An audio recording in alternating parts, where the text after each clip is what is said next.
সেনাপতি। যথাজ্ঞা হুজুর। বলো রাজ্যের কি খবর? হুজুর, আমি কি আপনার অনুমতি নিয়ে একটি কথা জিজ্ঞাসা করতে পারি? হ্যাঁ বলো। হুজুর, দীর্ঘ 3 দিন যাবৎ দেখছি আপনার চেহারায় কি ফ্যাকাশে ভাব।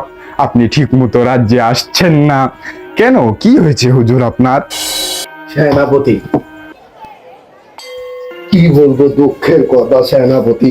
আমার এই 65 বছর বয়সে আজকে আমার হেনা আমাকে ছেড়ে চলে গিয়েছে। আমি এই কষ্ট কাহাকে বলি সেনাপতি? আমি যে এই কষ্ট কাউকে বলতে পারছি না সেনাপতি।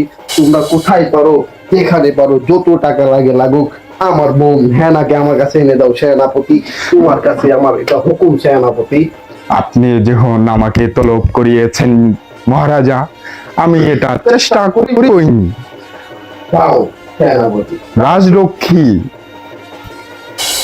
যথাজ্ঞা মহারাজ।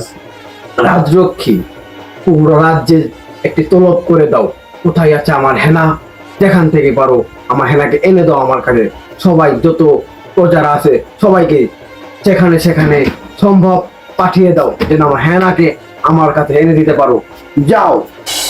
আমি এত তাড়াতাড়ি এনাকে খোঁজ করতে পারবো না মহারাজ। কেন কেন পারবে না রাজরক্ষী? আমি তোমাকে বেতন দেই না? মহারাজ, এখনো 6 মাসের খাজনা পাওনা বাকি রয়েছে। এত টাকা পয়সা থাকা সত্ত্বেও কেন তোমার বেতন বাকি? নদী ভাঙ্গনের ফলে প্রজারা খাজনা দিতে পারছে না। বন্যাতে ফসল প্লাবিত হয়ে ফসল নষ্ট হয়ে গেছে মহারাজ। তোমরা কি তা খোঁজ খবর নেওনি? দেখেছি মহারাজ, কিন্তু আমরা তার সঠিক ফলাফল আনতে পারিনি। সেজন্য সেনাপতি, কেন আমি এই 6 মাস না থাকাতে কেন রাজ্যের এই হাল হবে সেনাপতি? আমার হিসাব চাই সেনাপতি। পরবর্তী রাজসভায় আপনাকে হিসাব দেয়া হবে সেনাপতি। যাও, সব হিসাব নিয়ে আমার কাছে সামনে এসে সেনাপতি। যাও। আদেশ করুন মহারাজ।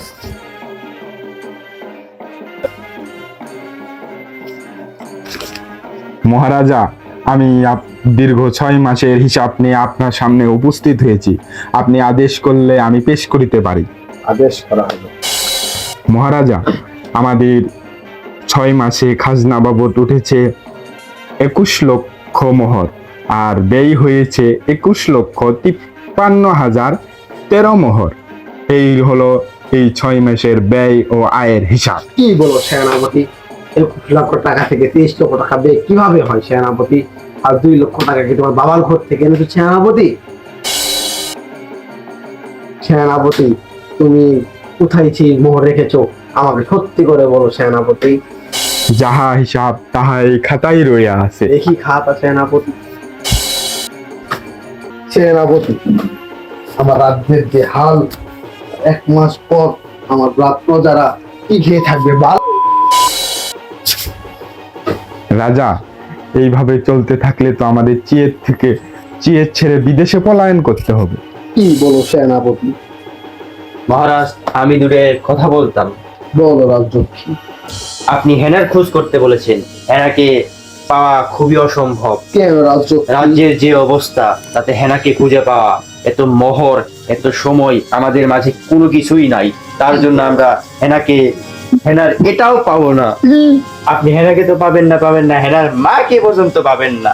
কি বলো?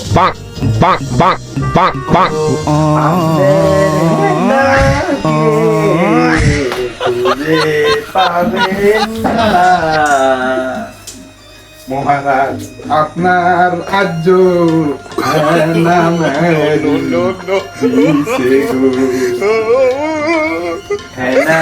গো, না।